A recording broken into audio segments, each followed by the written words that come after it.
Hey! Well, welcome back, everybody. How's everybody doing tonight? Better than that NPC last week. Yeah, right. What's his face? Straight into the discussion of poor Tristan, the cloistered Aasimar Sarenrae cleric that oh my god, died. That's a statted out healer right there. Yeah. He was cloistered.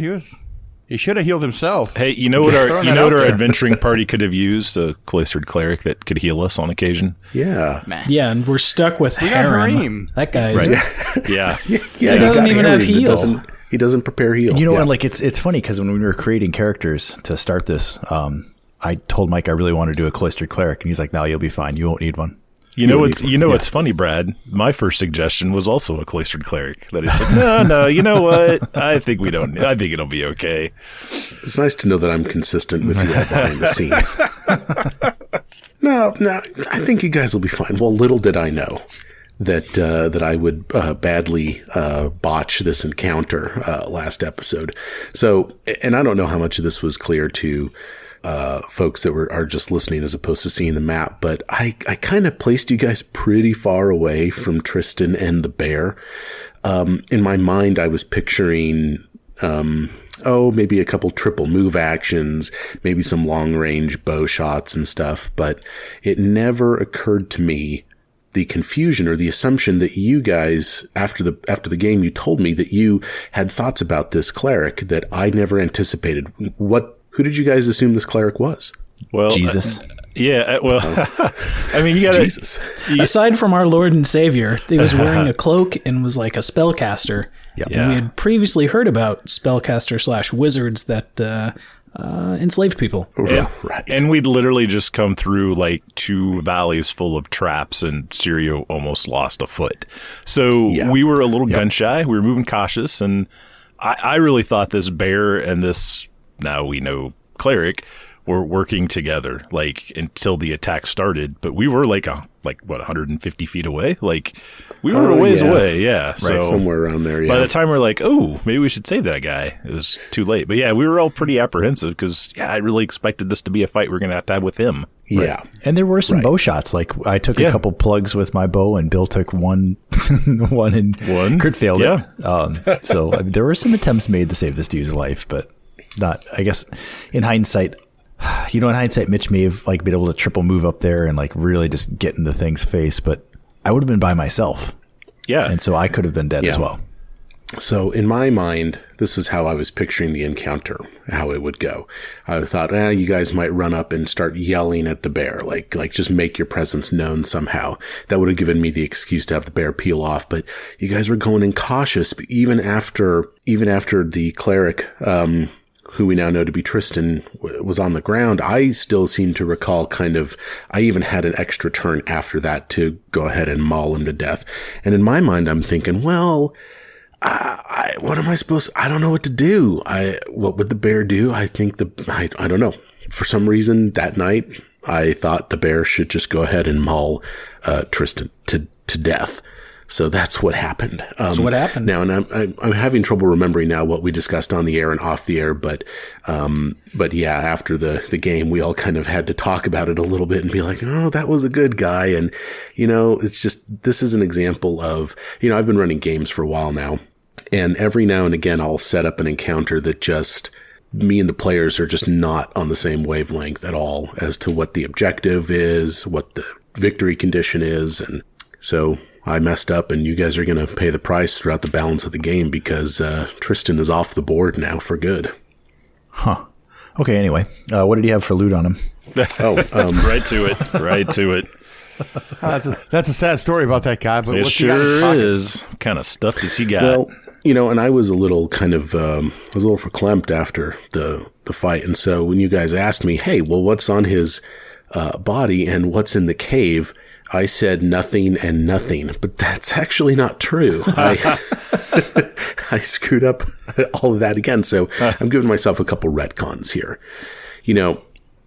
Tristan, who I don't know that these players will actually ever know that he was named Tristan, but Tristan carried a bunch of standard adventuring gear, but he also carried a journal where he detailed some of his some of his exploits and why he was even here. And as you begin leafing through these materials, you know, you, the players, have already reached the conclusion that this was not a Technic League slaver, but now the characters get that conclusion as well, because Tristan details in his journal, his desire to rove the countryside helping people and really wants to figure out, like, who he is. And, this was a good guy.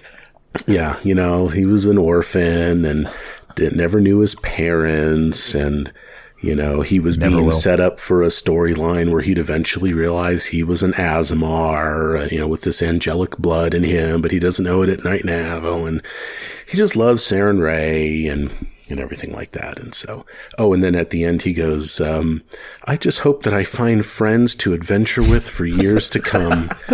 XXOO Tristan. Well, you know. Almost had us. Some story arcs are shorter than others, you know? It happens.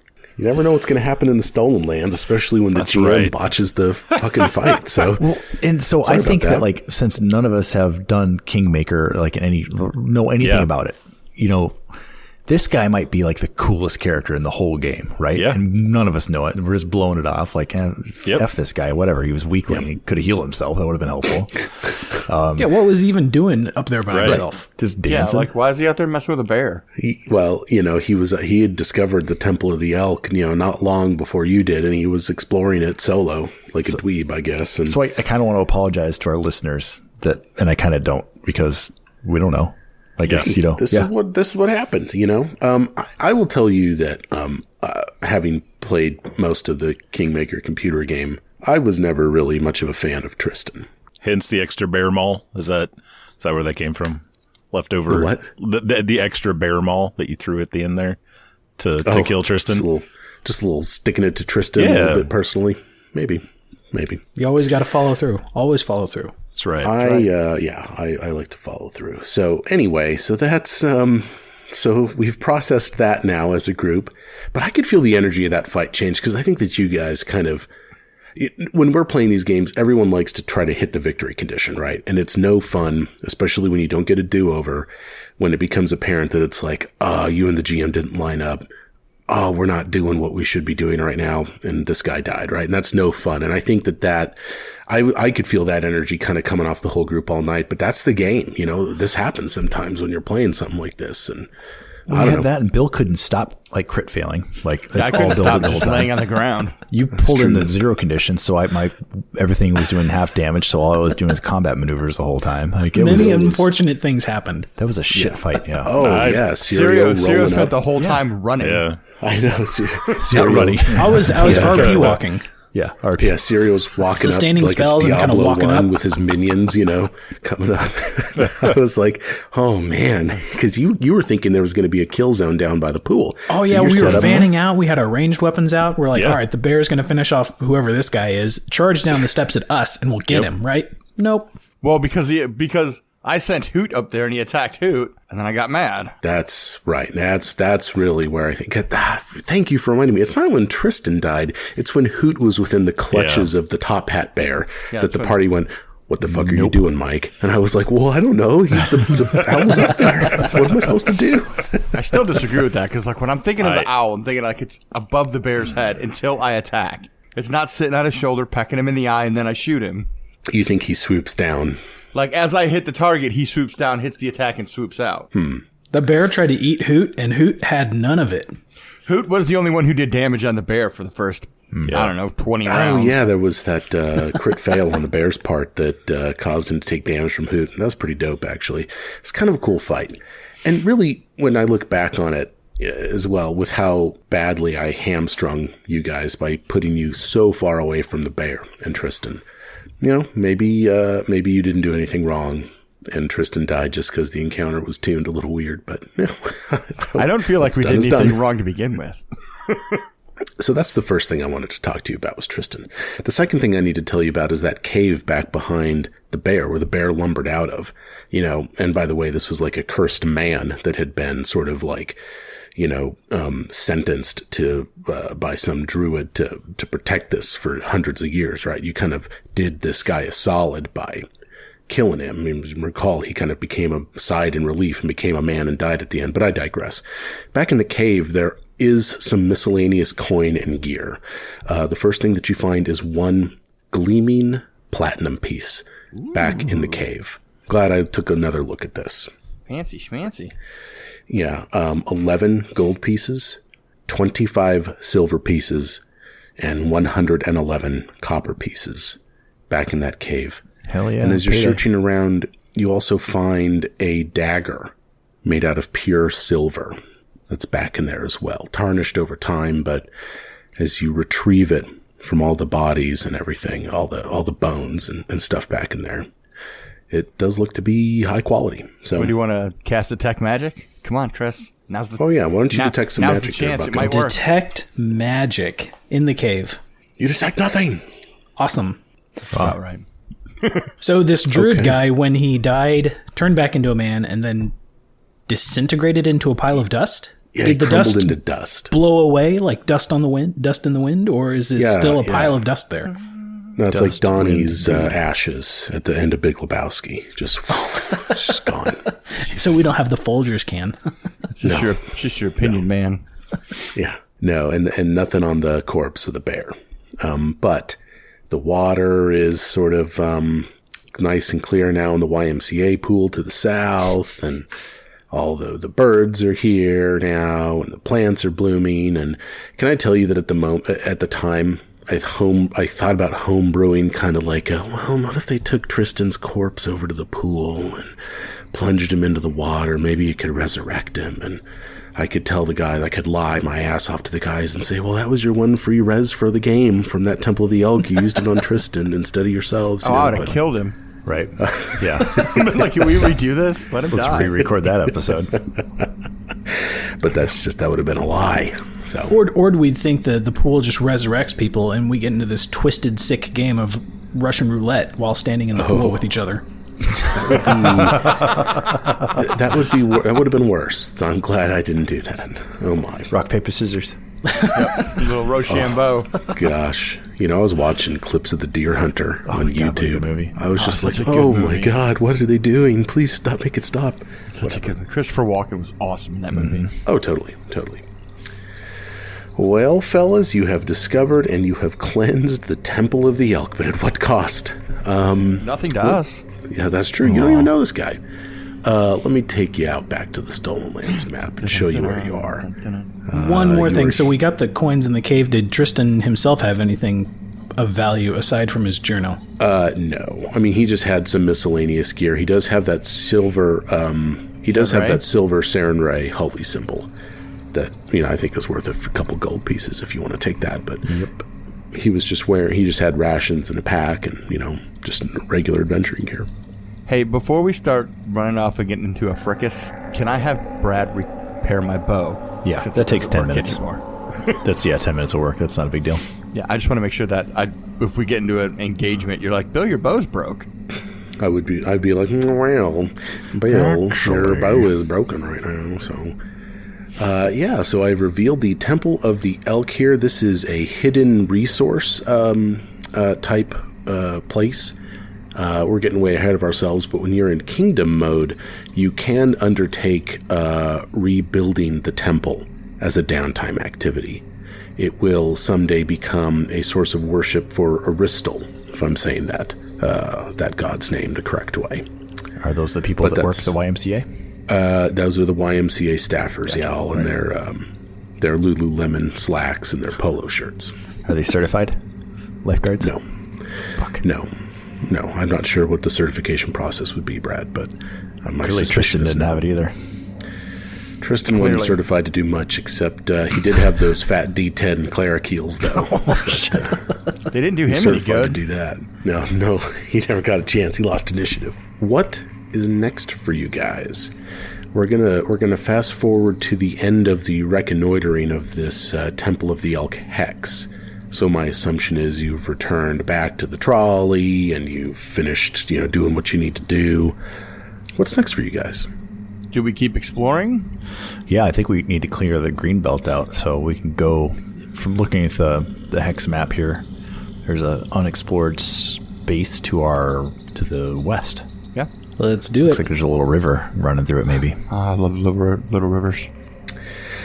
So you proceed to the west over a day's worth of travel, and you end up in a forest that is still pretty dense, at least on the eastern side of this hex, the direction that you're coming from. But as you continue west, the first thing that happens is you cross a river. The river is shallow enough for you to just sort of work the trolley over it, or through it, I guess you should say. But eventually the forest begins thinning out.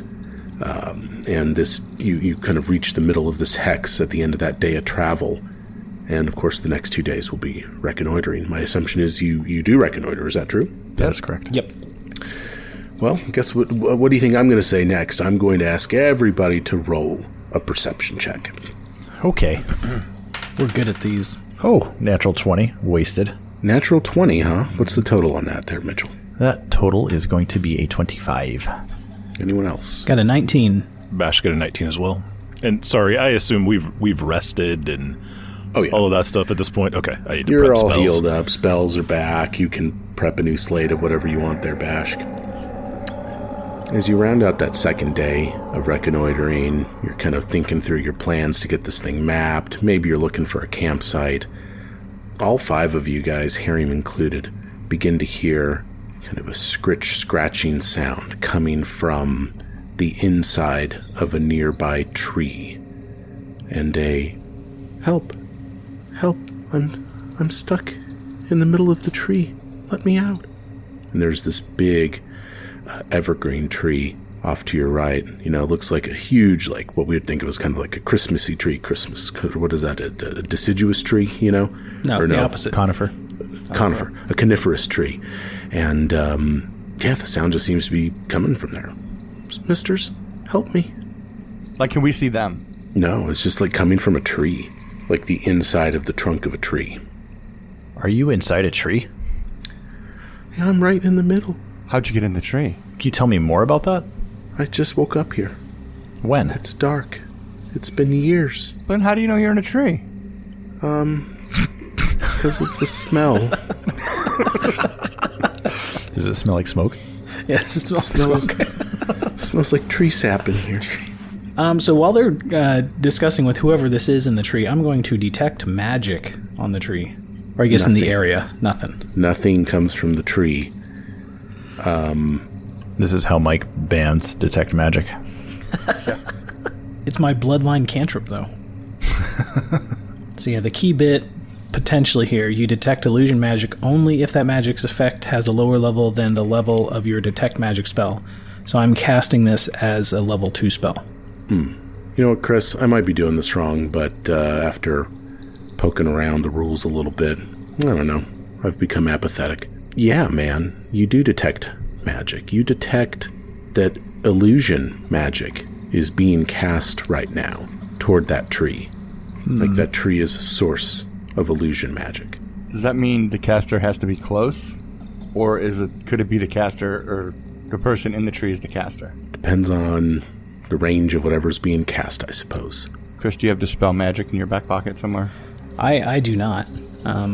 Was thinking about learning how to do that, but I was like, I kind of like magic and letting it happen, so I'm not going to dispel it. Do you tell us that you detect magic? Oh, yeah. I was like, hey guys, this tree might not be real. You might be being deceived. Can I shoot my bow into the tree? I'm going to say out loud, cut the shit. We know this is a farce. Wow, I used the word farce. Farce? Yeah, Wow, Mitchell is so smart. It's all that reading. It's all that reading he does. Yeah, so, Dry, do you fire your arrow into the tree? Because I would love that. Yeah, I'm sure you would. I'm picturing Dry with maybe the arrow kind of knocked and the tension on the string pulled back, and I've Mitch got my being sword like, in both hands right now. it's just like, the fuck is all this, right? Sirio's detecting magic. It's like, no, this isn't real. And the voice comes back again. Oh, well, you're no fun. There's kind of this rustling as someone or something begins moving up in the trees above. Make a perception check. It's 20 total. 15. 27 for Bashk. Bashk, make a Arcana check, please. That'll end well. Natural 19 for a total of 19. Hey, okay. We're working with something here. We got some results that we can work with. So you see a creature up in the boughs of the tree above you that's about the size of a cat, okay, like a house cat. And this creature has the torso of a woman, kind of purplish skin tone, long blonde hair, kind of a figure of beauty, but again, very small. And the body of this creature is that of a grasshopper. And I'm talking like a cat-sized grasshopper. So this is like almost like a centaur, but like a grasshopper body and a humanoid top. This is a grig. You've heard of grigs, G-R-I-G. They are fae. They are sprites. And there seems to be some kind of trickster up above you right now, kind of messing with you guys, and seems to be kind of moving away from you right now. But you've got a bead on this creature. What do you do? Does anyone have any kind of snare or anything? Got some caltrops in my bag. I do have. I have a tanglefoot bag. Is that like a sticky Is it bomb? on the ground? Is it in the trees still? It's up in the boughs of the trees now, 30 feet above you. It's starting to move, but we're kind of frozen in time right now. Right. So it really hasn't done anything hostile. Yeah, do we care about this thing? Yeah, I don't. It was either trying to trick us just for the lulz, or it was trying to trap us or pull us into something. Yeah, I think we just yell up. Maybe Mitch would yell up into the tree, like, what do you mean by this? What's this all about? We have no time for your trickery. The grig, seeing now that it's been noticed, stops. Oh, if it throws poop at me, it's game on. And the grig will hop effortlessly up the boughs of the tree. It's up now, 60 feet above you now. It's a particularly tall tree for you nature guys. That's pretty tall, right? Is that too tall, or is that... Would you say 50 feet? It's a very tall tree. Yeah. 60 feet? Pretty tall tree, right? Tall tree. And this grig will sort of start sing-songing up there like, trappers, stealers, all over the place, and just kind of weaving back and forth and just singing at you guys. What are you doing here? We're exploring the lands. Are you stealers? Nope. Not that I'm aware. What have you stolen? Do you steal from others, or do you steal others? We don't steal anything. Prove it. Piss off. I kind of shout up and say, I know how you feel about the traps, and then I show my scar on my right foot. Oh. From the bear trap. Ooh, if we used hero points in this game, you would get one. Nice. Because the grig looks down. Nice job, Chris. Pearl of Ash, come on out. A fairy dragon begins flying from the south toward you guys. Kind of looks like a baby blue dragon, but this dragon has butterfly wings instead of like dragon wings. And again, it's small. It's about the size of it's a little bigger than the grig. And Pearl of Ash will kind of fly in toward you guys and, I don't know, land on the ground 30, 45 feet away from you and begin kind of preening itself. But it's kind of an act because he's looking at Sirio's ankle. Pearl of Ash is not really talking, but the grig up there is like, you were hurt. Are you okay? I'm okay now, but I was kind of scared at the moment when I couldn't move. We kind of saw what maybe the fairy dragon may have taken care of a trapper. And then I kind of motion over at Mitch and ask him to pull out the tooth. Yep, I'll pull the tooth and hand it to Sirio. Is this yours? Kind of holding it out toward the dragon. And the dragon, whose name apparently is Pearl of Ash, will advance like kind of 10 feet toward you and just sort of kind of begin walking around like a proud house cat, with his tail up and just kind of, just pleased as punch with himself. And the grig from the top will say, that's Pearl of Ash's handiwork. I suppose you found the body, you might call it? Yeah, we weren't sure what to make of it, if he was out hunting or... I never connected that. He's a people hunter. Slaver. The dead person was a people hunter, not Pearl of Ash. Yes. In addition, this one wanted to take you, people like you. Are there more of them around? Oh, I don't know. Hey, did we ask the Grig what its name is? Dig Titter Tut. Dig Tater Tut. Did you say Tig or Dig? Tig. Perlavesh will kind of come a little closer. At this point, maybe he's within 15 feet. He's kind of sniffing the air. And Tig from above will yell down to Perlavesh and start talking about you as if you're not even there. Perly, should we kill them? What should we do with them? Can I hear this? Oh, yeah. Perlavesh just kind of looks up at the Grig up in at Tig Titter Tut, and just sort of in a very human way, even though Perlavesh doesn't talk, just in a very human way, Perlavesh just kind of almost shrugs with his wings, like, I don't know. Are you done with us? Are we done with this encounter? Can we move on now? I think have you made your decision? Are we good enough to live? He tries being completely sarcastic. Yeah. And Tig misses the point and misses the sarcasm and says, I think you are. I don't think you're a banditee or a stealer of people. Yeah, and I kind of make the point that we're out to get the slavers, the people hunters, as you call them. They've left. Off to the west.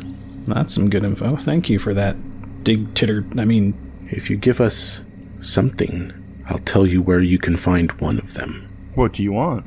All right, do we want to give the Sarenrae symbol or the silver dagger? Sarenrae symbol. Definitely not the cold iron hatchet. That might We're not be giving offensive. up that platinum piece. Yeah, so I would pull out a gold piece, the silver dagger, or the talisman of Hunter's Bane. How about these things? And do any of these interest you? Mitch has got a trench coat on, only part of it's open. They're all hanging from the inside. He's like, I got these right here. Can I interest you in a used bracer? Got some Folexes and Folkleys in there? Perlavash will streak out toward Mitchell quickly, running all fours on the ground, his wings tucked in behind him, and he runs toward Mitch, and he grabs the gold piece in his mouth, and then he darts back to where he was before, and he begins, holding the gold piece in his hand and, rubbing his face on it. Well, that looks like that's a deal. Head northwest, edge of the forest, before the plains begin. One sits as a lookout, waits for the trapper. Done deal. Dry's gonna thank the tater tot guy. Tig Titter Tut. Don't come back again. Goodbye. And then I'm gonna flip a gold coin to the dragon and move out. When you do that, Perlavesh is just like, roar, and he kind of darts out again toward you. Takes that one, almost like, those gigantic, goldfish at every zoo ever that'll come koi. Up for the pellets that you put in the water, or whatever. Koi fish. Yeah, it's kind of like that. And they fuck off into the forest. What time of day is it right now? It's getting late. I say maybe we travel to the edge of this hex, and before we go into the next one, camp. Well, I think he's still in Greenbelt and not in the Gnarl Marshes. Oh, okay. Because they said on the edge of the plains. Okay. Well, if it's getting late, we could go to the edge of the plains and camp there. Or, I don't know, what are you guys thinking? I just don't want to get caught at nighttime. Yeah, I want to at least move a little bit out of this area because, Tit Titter Tut and Perlavesh may be friendly to us, but all those fairy friends may not. So if they're still hanging out in this neck of the woods. Yep. Let's move on. Move out of this area. We're area. going to leave the G-Wagon and camouflage it, or are we going to take it with us? Well, I'm not going to leave it near that ferry. God, no. That thing would be stripped. You come back, it's up on blocks. Yep. It's up on Perlavesh sitting there with your rims. Okay. We got 24s on that thing, Brad? Okay, so I'm picturing that the G sled you're calling it. I don't even know what that is. G-Wagon. I'm afraid it's not. The G-Wagon. I'm afraid it's not okay. But whatever. The trolley is, I don't know, maybe a half a mile away. Because you guys were finishing out your exploration of this hex. You could probably get back to that wagon and travel a little bit, at least in that direction that you were told to go. Again, kind of the northwest.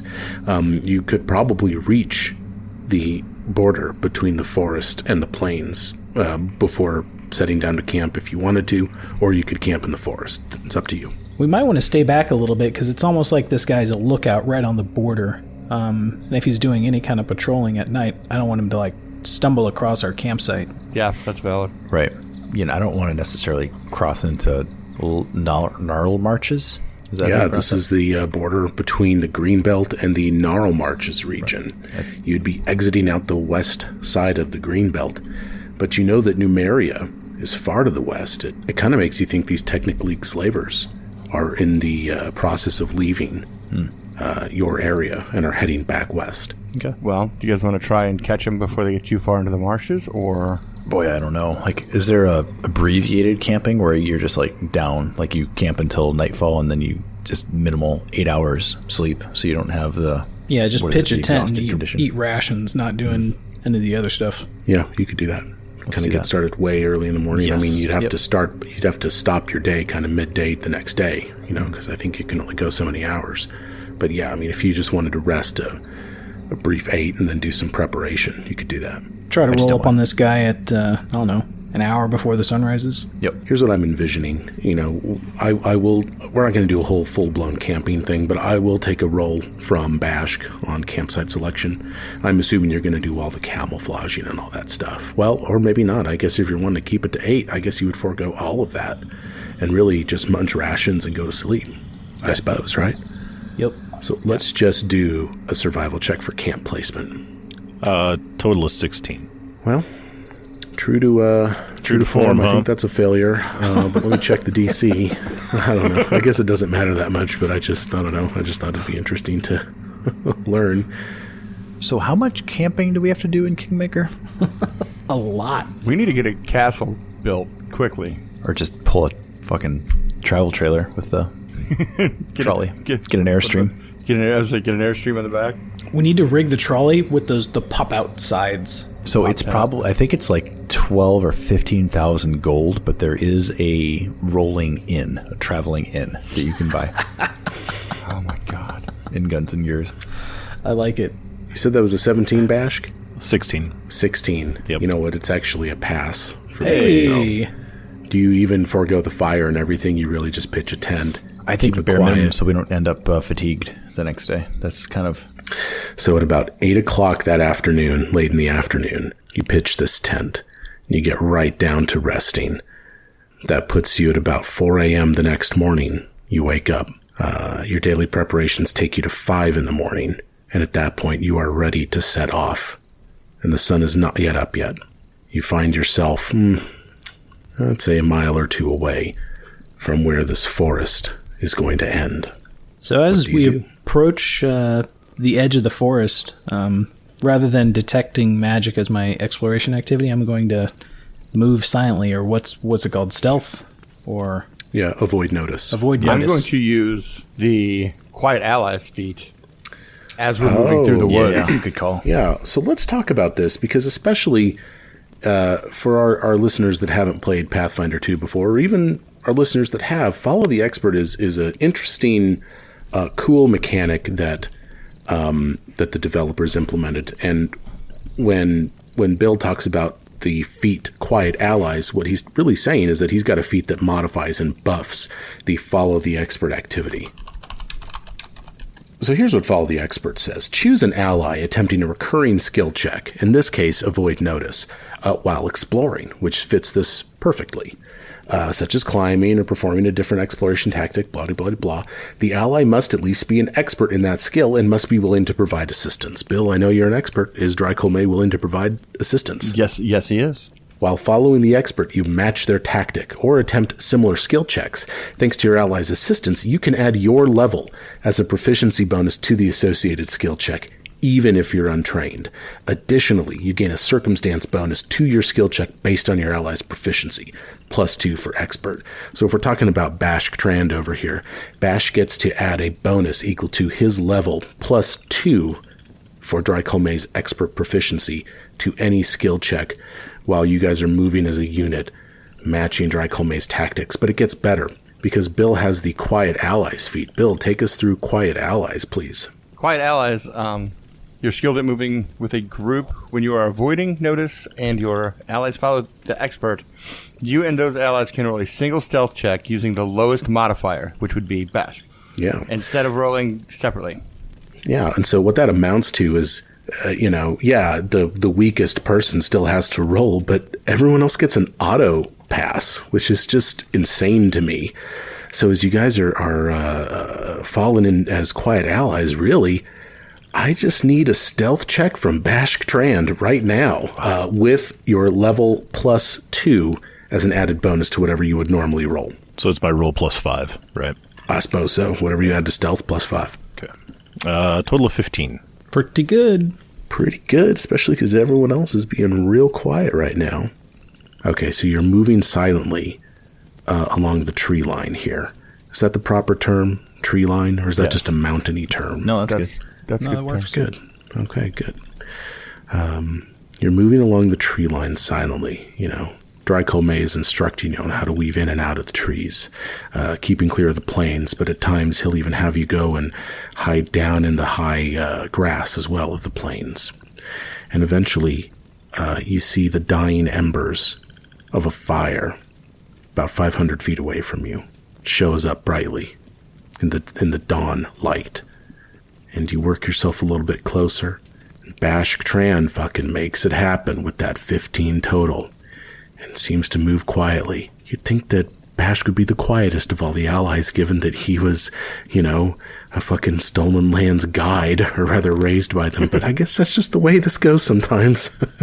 But yeah, Bashk, you pass your check to avoid notice. And as you get closer and closer to this camp, you're within about 35, 40 feet now. You can see a lone figure in a sleeping sack, sleeping on the ground near this dying fire. This figure has not reacted to, has not been roused by your approach. What do? Are his weapons laying about? You don't see any.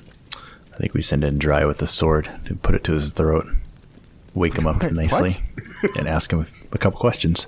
All right. Yeah, like if we can... So how far away are we, would you say? 35 feet.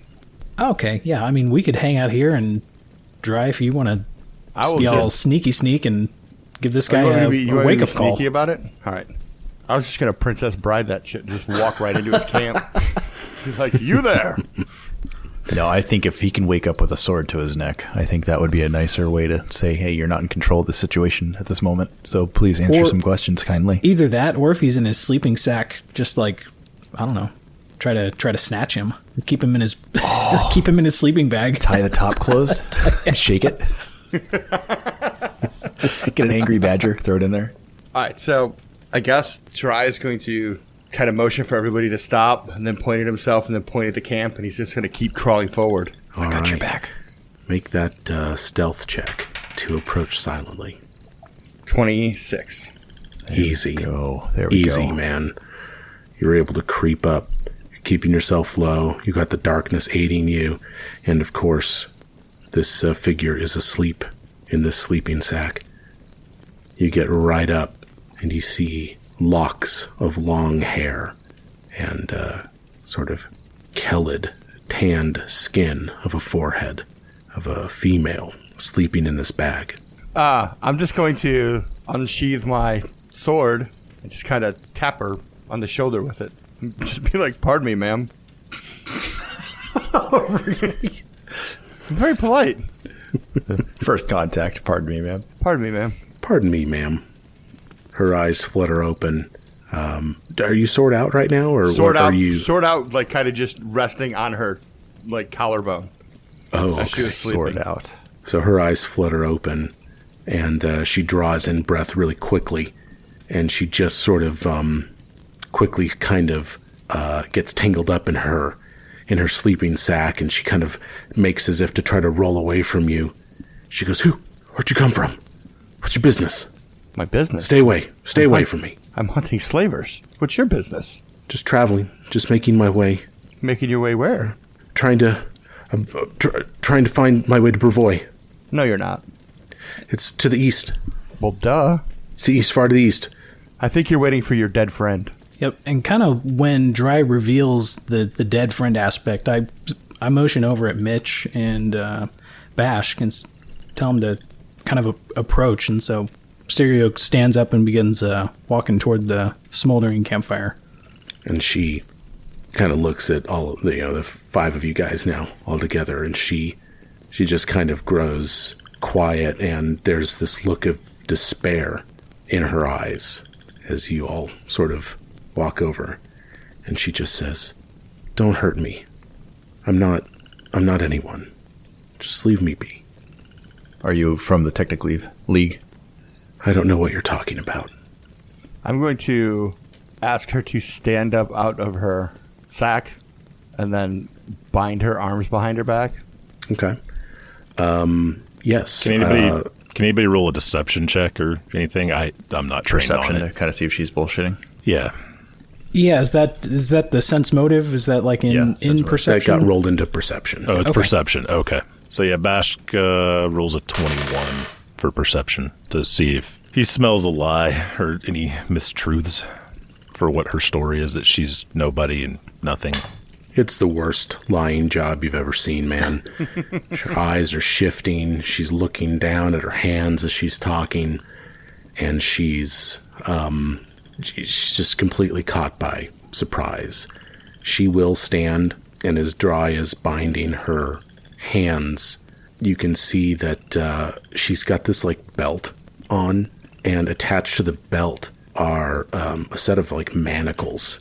And it's just like, what? Oh, well, I'll just use those. I'll be like, hey, thanks. Good looking out. Yeah, you find the key as well. And yeah, I mean, you're able to use those on her easily, yeah. All right, well, let's search the camp. Now that she's bound, let's see if we can find some clues. Sure. So you're looking around, and this is what she carries. She wears explorer's clothing, right? And she's got some decent gear. She carries a couple healing potions. She's got another potion with like a green fluid inside. You're not sure what it is. Backpack, bedroll, chalk, of course the manacles, rations, torches, water skins, all that crap. And she carries a staff, and she wears this necklace.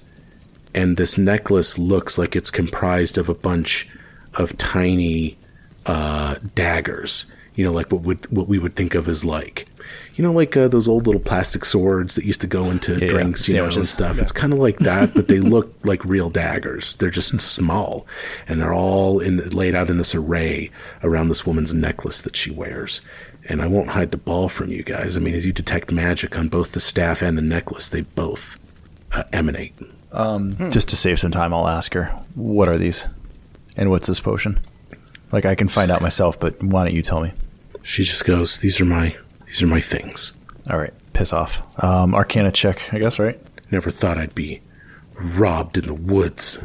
Robbed? You're going to jail. You ain't being robbed. And she's wearing the necklace? Yeah, she's wearing it. Yeah, Chris, can you take that off her? Remove that. And, it's a 24 Arcana. And a crafting check on the potion. It's only a 20 on the crafting check. The potion is a potion of expeditious retreat. Ooh. Might have been useful to try to save Tristan's life, but whatever. The staff resembles a blackened and burned length of ashen wood. It smells faintly of soot, and it glows as if lit by embers. Mitch, from a game mechanic standpoint, you know that the wielder of this staff can use an interact action to touch the tip of this staff to a torch or a piece of timber or flammable substance to ignite a flame. And you also know that you can activate this staff to cast a spell. This staff is capable of casting Produce Flame and Burning Hands. Oh my god. This is a Staff of Fire. Oh, nice. It is a 3rd level magical item. That sounds pretty cool. Cereal, would you be interested in this? It is worth 60 gold pieces. That sounds right up my alley. Now, and we can get into this later, but Chris, one of the big overhauls in Pathfinder 2 was the way that the way that magical staves work.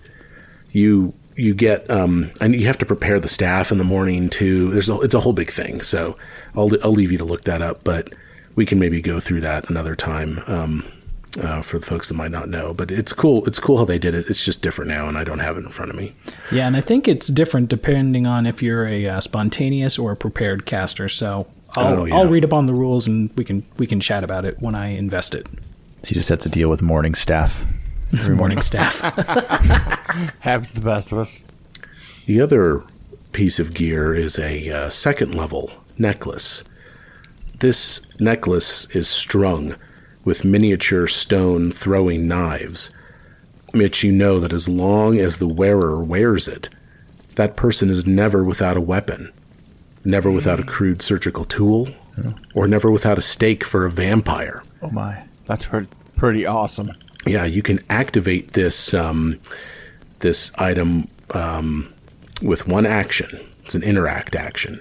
And the effect is that you pluck a miniature knife from the necklace, and it immediately grows into a normal stone, steel, or wooden dagger as long as you hold it. And it fades away after one round. It fades away one round after it leaves your hand. No matter how many knives you pull from the necklace, you never seem to deplete them. Wooden daggers from the necklace are as effective as ordinary steel daggers and can be useful for staking vampires. So that is, this is called a necklace of knives. It is an uncommon item, and it comes from Gods and Magic. It's that Gods and Magic book. Bill, did Dry just capture Buffy? I think I did. Right? I think I did. While we're kind of on pause here, who wants that? I do. It sounds awesome. Right. It's either me or you, Brad. Donnie could use this, too. Oh, yeah, Donnie could use it, too. As long as it's... what can't Druids use? Bash's always got claws, so he's good. Right. Oh, yeah, that's right. I Mitch, see, yeah. You want to flip for it, Mitch? Dude, yeah, I'll roll for it. Okay, hold on. Come on, Mike. We'll get this back is serious. to this. We'll get back to this. We're working things out. Because here's the deal. These are not items that I selected for you in any way. These are actually not items that are in the module. These items were placed on this NPC for you by a listener. Someone who thought these would be cool items to be used against you. Oh, no. Someone who probably assumed that their NPC would not be snuck up on in the middle of the night. Oh, no. And just, but we have a listener named Cord. I feel so bad right now. We have a listener named Cord from Durham, North Carolina, who submitted this NPC. Who has been laying this person has been inserted at the edge of this forest now for a couple of months, and here we are finally to meet this apparently evil NPC. Hey, Cord, thanks for the loot. Appreciate it. Yeah, good looking out, Cord. Thank you. Come in handy later. You can always just like submit a user submitted chest or bag in the middle of the woods next time. Just kidding. That's I'm excited to interact with this character a little bit. I'm more actually now. very excited. We ran across our first NPC that was created by one of the listeners. Yeah. I wish it would have turned out a little bit more violent for him, but sorry. In a way, this NPC's lifespan is now perhaps a lot longer than it otherwise would have been since you snuck up on it and have taken this person non-violently. Because that was just not... Again, I didn't see it going this way, but you guys managed it. Well, here's the question. We have her. She's cuffed up, but now either we have to take her back to Oleg's, or we just take all of her stuff and kick her into the marsh. Well, I mean, we still have questions, I think, right? Like, where you were waiting for this trapper, where were you going to go after this? What's your name that maybe somebody took time to come up with? Like, maybe she'll tell us that. Right. Like, I think there's still things that we can talk to her about. Yeah, well, Mitch is figuring out, what the staff and the necklace and the potion do. Sirio's going to use the Charming Liar skill feat. And kind there we go. Saunter up, puff up his chest and say, I am from the noble house of Sertova. We rule Brevoy, and we're going to expand our influence into the Stolen Lands. So you would be wise to tell me all that you know about the slavers, because in our kingdom, we do not tolerate slavery. So I will use a deception check to go along with that. Okay. 12 plus 11, 23. It sounded real to me. Yeah. So the fib here being that I'm like a super important Sertova. Right. Not just kind of a far off, way down the family tree. She'll draw back from you, and she'll say, What happens to me now, sir? What will you do? Well, we are going to relieve you of any weapons, this staff, this necklace. We're going to take you to one of our outposts, and you're going to stand trial. It's either that or be executed for your crimes on the spot. She'll spit on the ground. Kangaroo court, no doubt. You'll have a chance to represent yourself and give your story. Don't you want to hear what I can offer you? Maybe we can work out something else. That sounds interesting, and I kind of look to my left and right and gauge what everyone else thinks. Mitch wants to do a knowledge check on what a kangaroo is. That's true. Yeah, there might be kangaroos in Galarian. What is this kangaroo you speak? We have maybe some of your future subjects, not more than 20 miles away. But if I don't return by tonight, they'll be executed, and my colleagues will return empty-handed to Numeria. I don't believe you. Let me lead you there. In exchange, you let me go. How far away are they? I think we would probably What do you guys think? Well, yeah, so I'm guessing we kind of back away out of earshot of her to discuss this, but...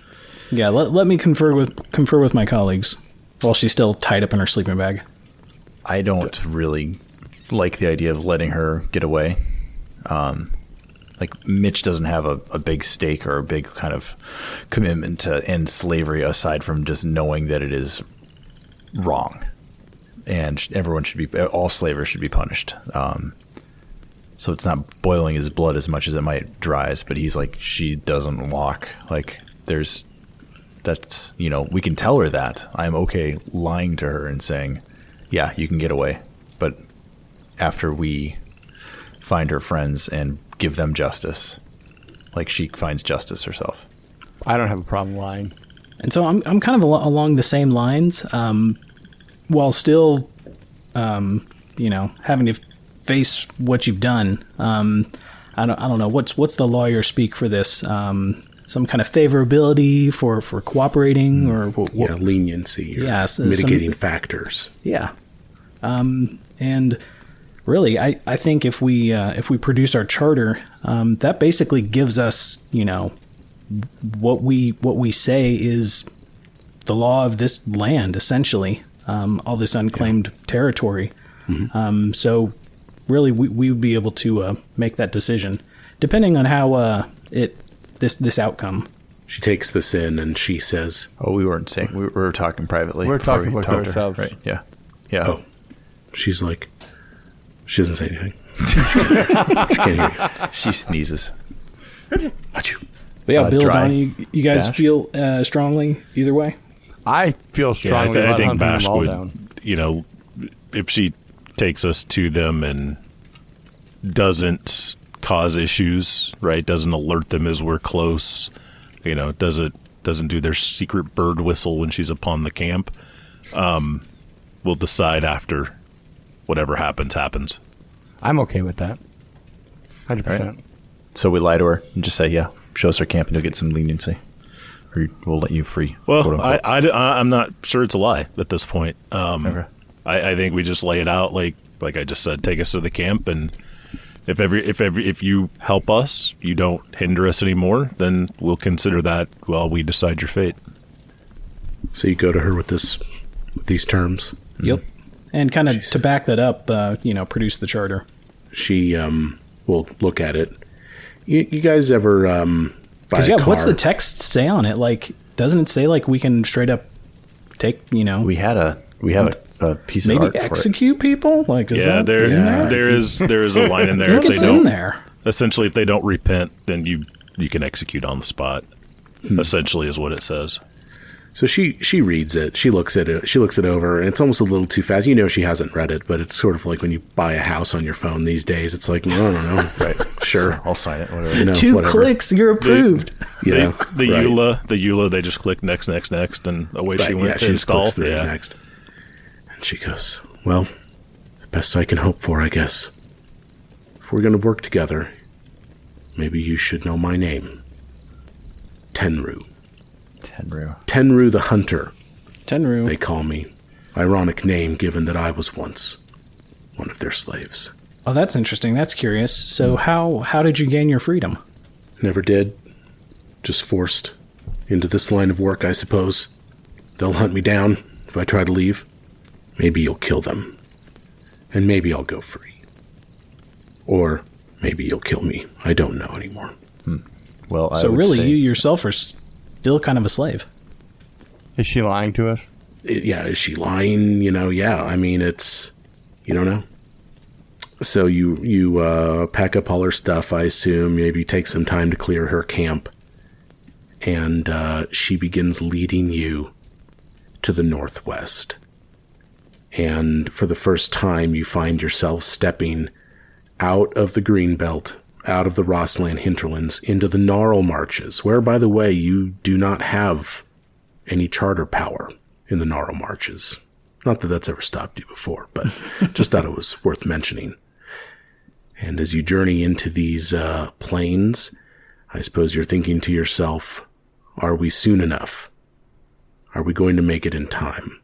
We'll find out next time we play, fellas. Interesting game. These things never go the way I think they're going to go. That's for sure. Well, shout out to Cord again for making a really cool NPC. Yeah.